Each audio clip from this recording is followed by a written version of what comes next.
Draga braćo i sestre, drago mi je da smo danas opet, zanimljivo u velikom broju, što opet pokazuje koliko je to istinski važno, koliko je istinski na srcu vama mladima, pronaći onoga koga ćeš ljubiti i onoga s kim je zajednički odgovarati Bogu na ljubav i na poslanje danas u svijetu, u crkvi. To znači zapravo da ste pobožni, jer ste spremni i odgovorni i tražite i hoćete, tražite svoj zadatak da vam se napokon dadne. To me malo posjeća na Domovinski rat, kad su brojni branitelji se javljali, traže svoju pušku, a nije bilo dovoljno pušaka iz početka, a na koncu se našla za svakoga koji je htio istinski. Dakle, ta raspoloživost je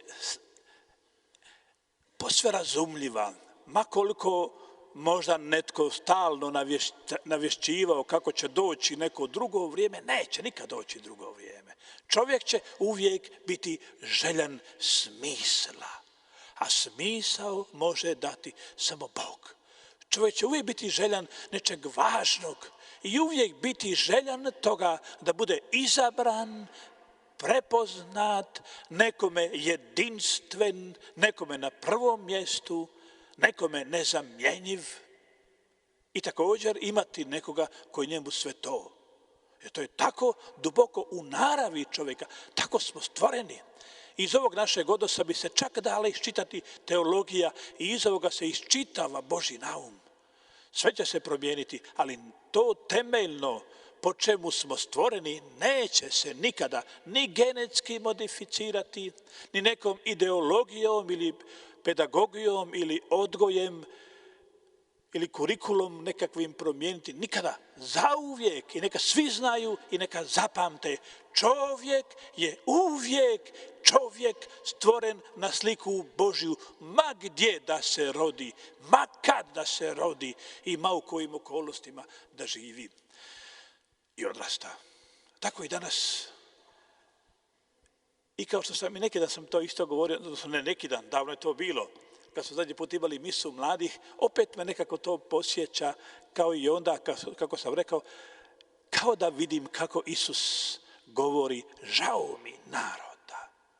I sigurno ovdje danas to isto osjeća i čuje već sada tu vašu želju, makoliko možda kod nekih sad nije baš ono da je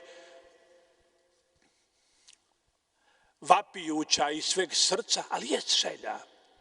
A i onih kojima to već postalo nešto što im je silno važno i što je već postalo njihov vapaj u životu. Čuje Bog to naše htjenje.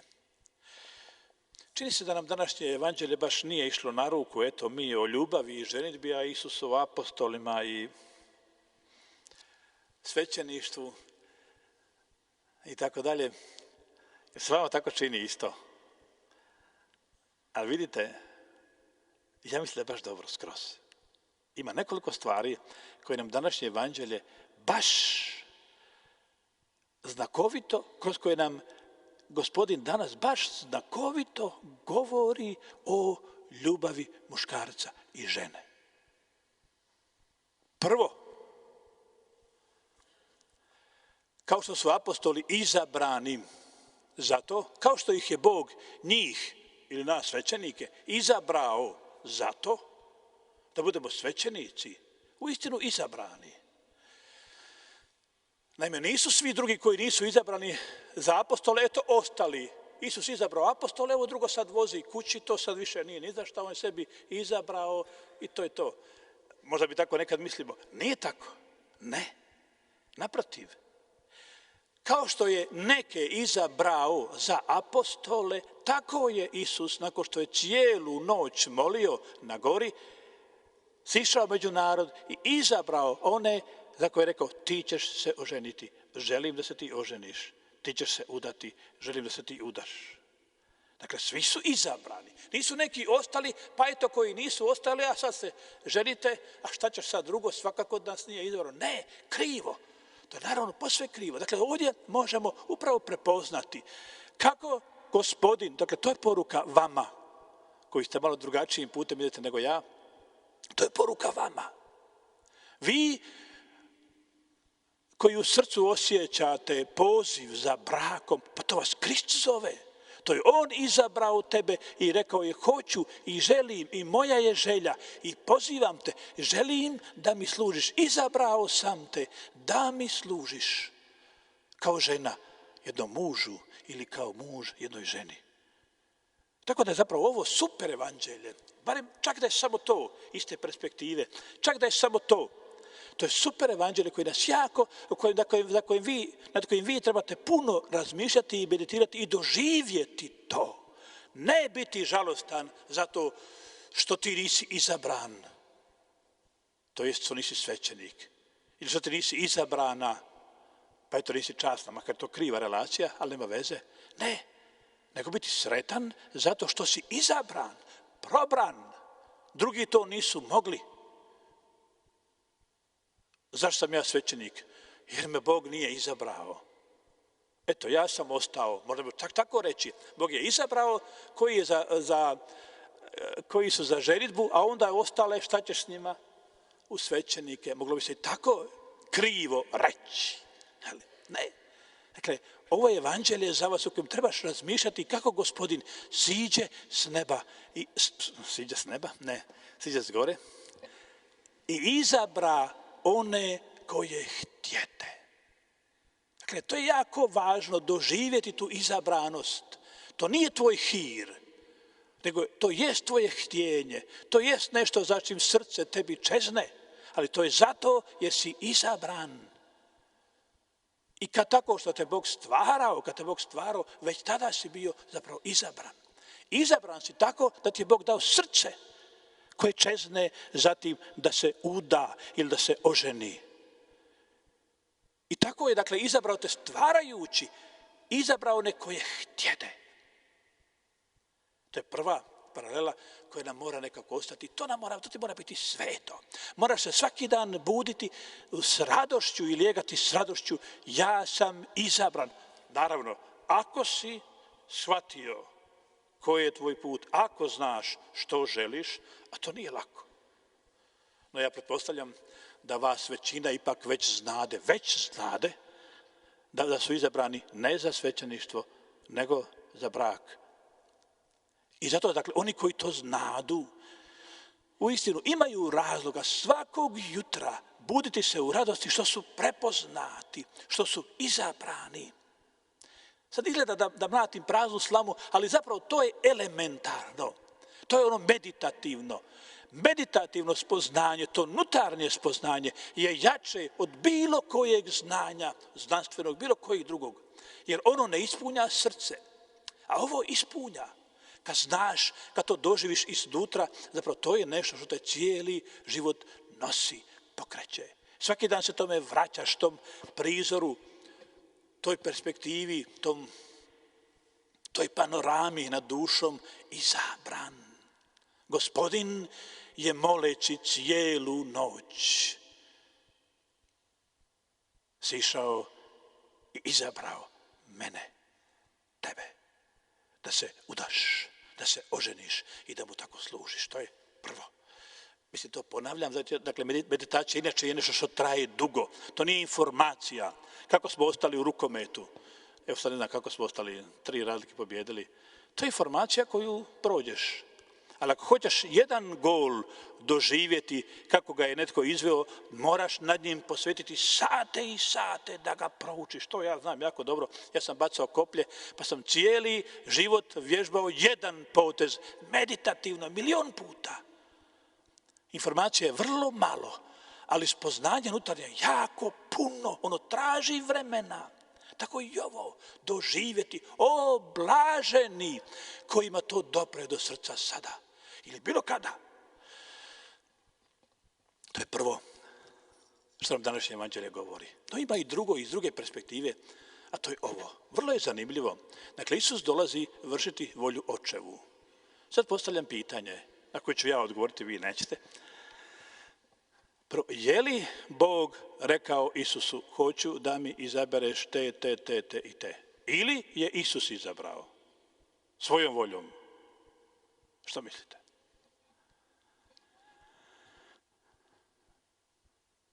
Pa kaže nam današnje evanđelje. Uziđe na goru i pozove koje sam htjede. Koje, kao da je htjelo, kao da je pisac htio odagnati tu našu sumnju. Ko izabra one, pozva one koje sam htjede. To govorim zato što znadem da često mi projiciramo svoje traženje, tako sam i ja, kad sam ja se bavio time, kad sam mislio da će možda ići u tom smjeru moj život, mi stalno nekako, zapravo često razmišljamo kako postoji neka koju je Bog meni odredio, On je za me izabrao, a sad ja sam samo moram naći koja je to, kako ću znati. Pa to je, s jedne strane točno, ali zapravo nije točno, nego ovako. Vrlo je zanimljivo ovo.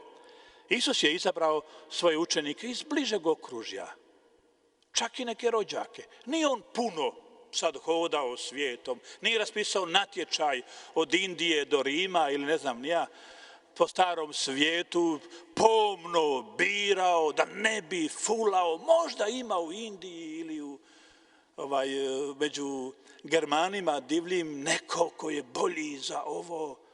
Ne, nije puno čak se to ni trajalo na neki način, reklo bi se. Izabrao je one koji je htio iz okružja. Puno ih je bilo iz Kafarnauma.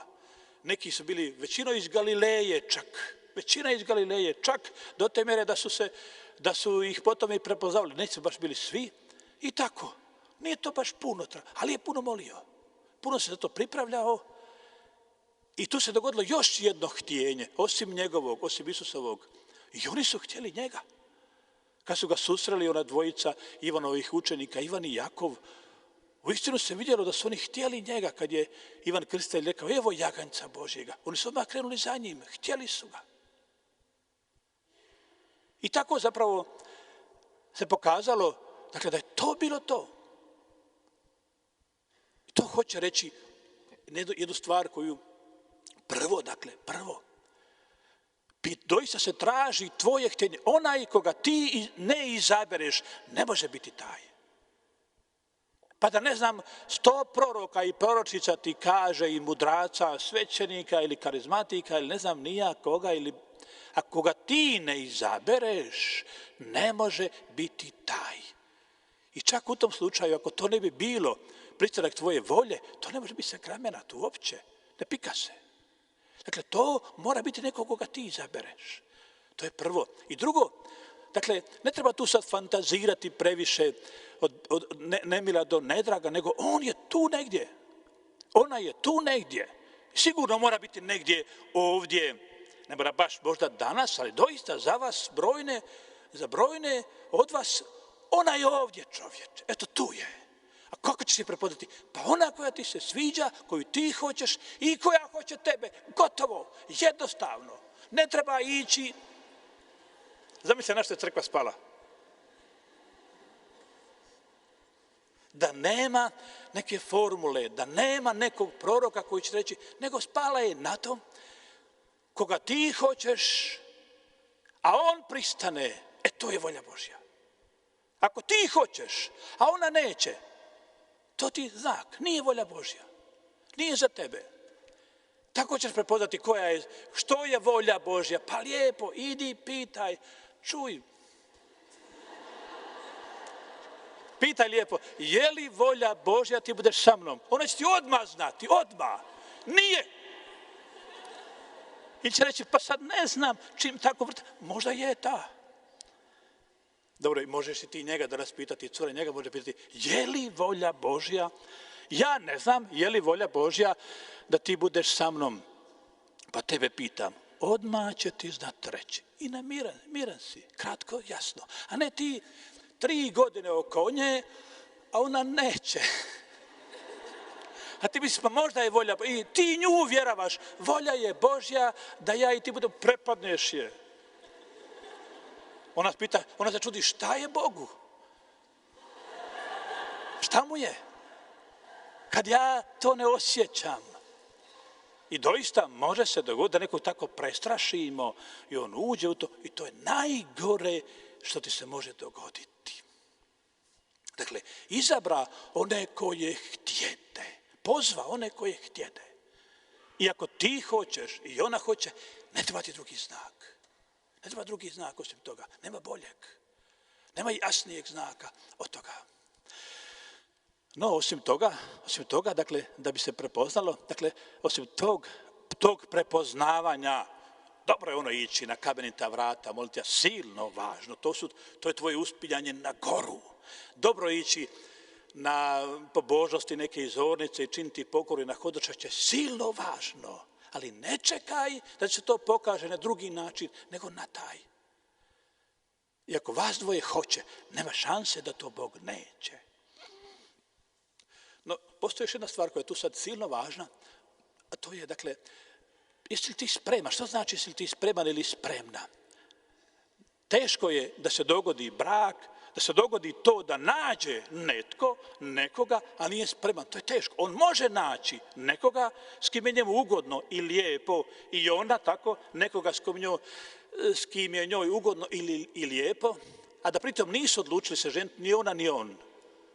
I uistinu, to ne znači, ni po čemu ne znači da će to biti da će to biti brak, jer to je jedna druga onda ambicija. Ne znam zašto, što ta ambicija može biti, možemo o tome govoriti, nagledati sami. Dakle, no, uistinu čovjek je sposoban pronaći djevojku za sebe, za brak, jedino onda kad je spreman za to. Kad to prvo shvaća što to znači. Drugo, kad to hoće, odlučio je. Dakle, spreman shvaća što je to i odlučio je. Ja se sjećam kad sam ja odlučio. Prije sam stalno razmišljao gdje bih ja mogao, hoću li svećenike ili neću, iako bih išao, koje bih išao, pa sam razmišljao, stalno maštao o nekom redu koji ne postoji. Tako i vi, momci, ali ne? Curi koja ne postoji, razmišljate. Ili djevojke, mladići koji ne postoji, ili postoji nekim filmovima, a to ne postoji. Opet, ono što je u filmovima, to ne postoji. Da se razumijemo. Dakle, maštao sam nečemu što ne postoji. Tako sam samo sebi davao na značaju. Evo, ja sam drugačiji od drugih. Svi ti redovi koji postoje, to je tako doli. Ja sam zašto, ja bih htio nešto posebnije. To je samo znak da nisam bio spreman, bio sam umišljen, ohol, tašt. I to je samo bilo dobro za podgrijavanje moje mašte o tome kako bih ja, kad bih ja i tako dalje, a zapravo nisam bio spreman. No jedne godine mi je dodijalo. I uspio sam se na goru i molio sam cijelu godinu dana. I onda sam shvatio da je to. I rekao sam, idem u svećenike. Nisam imao pojma gdje ću. Nisam imao pojma gdje je moja žena za koju ću se ja oženiti. Ali sam rekao, idem u svećenike. I gotovo. Idem do godine, rekao sam. Nisam imao pojma gdje ću. Ali sam znao da sam postao spreman. I siguran sam, gdje god da sam pokucao na vrata, da bi me svaki red primio. Jer sam bio spreman. A oni traže spremne. To je sad isto možda sebi malo dajem na važnosti, možda me ne bi, možda bi me odbili. Ali zapravo nisu me mogli odbiti kad sam vidio da sam spreman. Jer sam bio malo star, ali svejedno. I brzo sam našao u stvari. Odmah sam našao. I kad sam našao, odmah sam se odlučio. Nije mi trebalo puno da sad malo, nisam ti uopće probati kako je u družbi Isusovoj. Šta imam probati, čovječe? Ženim se. To je to. Družba Isusova do groba. Ja nazvao posle svog tog rektora, bivšeg, a sadašnjeg biskupa Pozaića, ma sutra sam ga, odlučio sam, kažem, kako tako brzo? Ma šta, ja sam spreman, a družba je uvijek bila spremna, nas dvoje spremni i to je to. Dakle, ne možeš naći ako nisi spreman. I to cura osjeti. Ili momak to osjeti. Sve je, lijep si, pametan si, imaš dobar auto, ali nešto. Ne znam ona sama reći što je, ali vidi ona nisi ti, ali kad vidi, odlučan, hoće se ženiti. Već sam govorio Salu, a ne zna curu. To je to. Ja mislim kad bi neko napisao oglas, zagovorio sam salu, ženim se, ali još ne znam koju ću, da bi sutra imao 10. Oni koji bi htjeli razgovarati, vidjeti bar kakav je, nek da se udali na slijepo. No što to dalje znači? Što to dalje znači? I kako zapravo će odlučiti? Kad mi odlučujemo, kako mi to odlučujemo? Tu također, opet se može vratiti na današnje evanđelje. Ako ti imaš zvanje, ako ti shvaćaš svoje zvanje, ako tebe prožima tvoje zvanje, da ti moraš biti muž, ispuniti to svoje zvanje, kao što je Isusu bilo, kad je to došlo, on sad mora krenuti i on kupi vojsku i ne bira baš s brda iz dola i bez veze, ali bira one koji hoće i koji su ima jedan minimum. Čak i još jedna poruka ima u današnjem evanđelju vrlo zanimljiva, jedan ga izdade. Dakle, to je recimo jedan postotak brakova koji su neuspjeli. Ali svejedno je on njega izabrao, ipak je to imalo smisla, ipak ga je htio, ipak su se htjeli i tako dalje. No, dakle, ovo sam htio reći, dakle, u toj spremnosti, dakle, Isus ne bazira svoju misiju na tome koliko su oni kvalitetni i sposobni, nego na tome koliko će on učiniti da to uspije. I to mora biti pouzdanje tvoje u brak. Ne u tome da ti tražiš onu koja će izvući brak do kraja i koja će tebe uvijek tako inspirirati, koja će uvijek tebe biti, u kojoj ćeš ti biti zaljubljen. To neće ići. Nego kriterij mora biti ovaj opredeljenje u toj svijesti, da je to sveto zvanje o kojem smo govorili na početku. Ono temelj ima u tome da se ti spreman i zapravo u Bogu, u pouzdanju u Boga. Zapravo brak i pogled na brak mora biti nadahnut, inspiriran i pokrenut htjenjem da služim Bogu koji me izabrao. Ja se ženim da mu služim, ja se udajem da mu služim. Možda vam se čini da to nije baš tako duboko, ali to je tako duboko. Nasuprot tome, mi često imamo ambiciju, samo ambiciju, ženim se da mi bude lijepo. Jest, to doista Bogu važno, da se u braku istinski jedno drugome daju i nalaze sve ono i daju sve ono što čovjek može jedno drugome dati, potpuno sjedinjenje, da se ljube na svakoj razini, tjelesnoj, emocionalnoj, duhovnoj, da se na svakoj sjedinjuju. Međutim, dakle, temelj tvog pouzdanja ipak nije niti on, nego Bog. To jest ići s Bogom. I zato onaj koji tako se postavlja, hrabrije malo ulazi u tu misiju, u to poslanje, jer on dolazi služiti Bogu. Nadalje, također treba znati, dakle, da ljubav je odluka.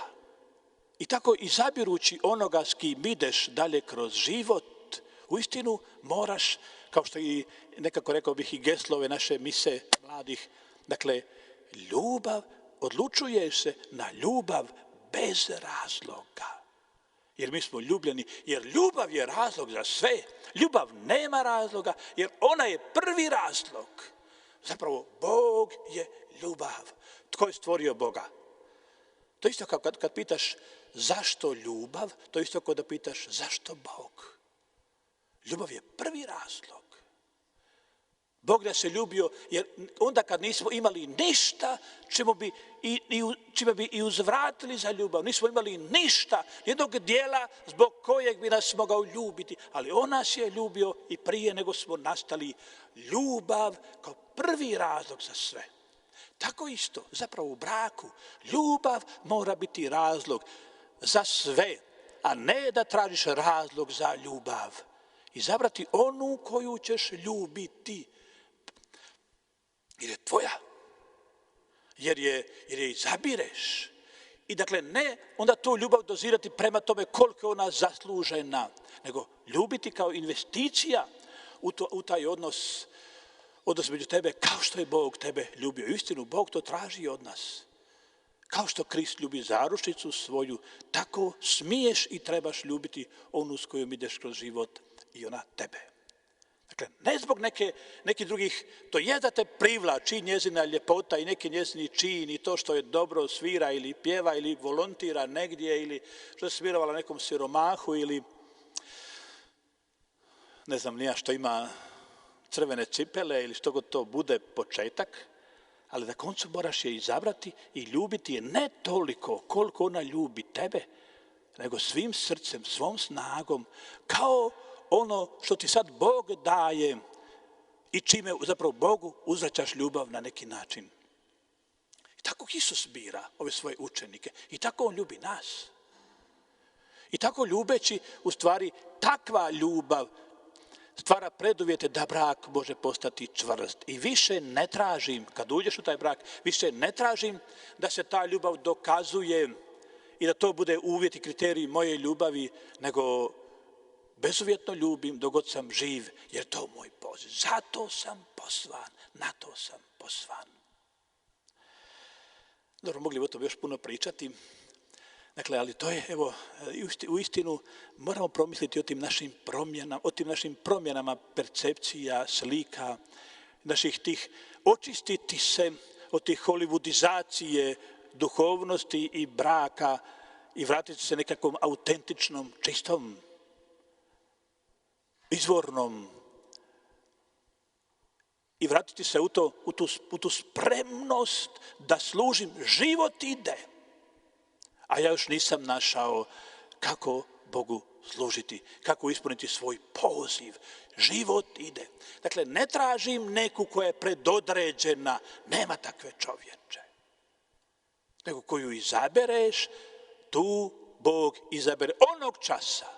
Kad ti izabereš nju i ona tebe, tada Bog izabire i kaže to je to. Isto ne prije, ne poslije, nego tada. Tako da, zapravo, sve o vama ovisi u stvari. Istina je da je Bog predvidio da ona bude ovdje, a ne na Filipinima ili u Torontu ili gdje god. Nego negdje u tvojoj blizini. Ona je u tvojoj blizini. On je u tvojoj blizini. To jest, ne on je, čak kad to govorimo, nekako ispada kao da već je on predodređen. Ne, od onih koje susrećeš, izaberi čovječe. Od onih koje susrećeš, izaberi ženo. Ne čekaj. I ako on tebe izabire, onda je to blagoslovljeni odnos i blagoslovljeni trenutak i ideš u to. Naravno, potrebno je istinski ipak moliti, kao što mi danas činimo, i unijeti u svetu misu i svoje molitve, u svoja hodočašća. Da Bog bude s tobom u tom tvom činu i da bude s tobom kasnije sav tvoj život. I da te učini sposobnom da ljubiš bez razloga. Da ljubiš ne zato što vraćaš dug nekome, nego da kroz tebe poteče stvarateljska ljubav. Evo, dragi mladi, ono što je vama na srcu, i Bogu je na srcu, i meni je na srcu, i crkvi je na srcu. Da pišimo svoje molitve, da nas Bog oslobodi, ohrabri, nadahne i da bude s nama i da nam se ta ljubav dogodi. Amen.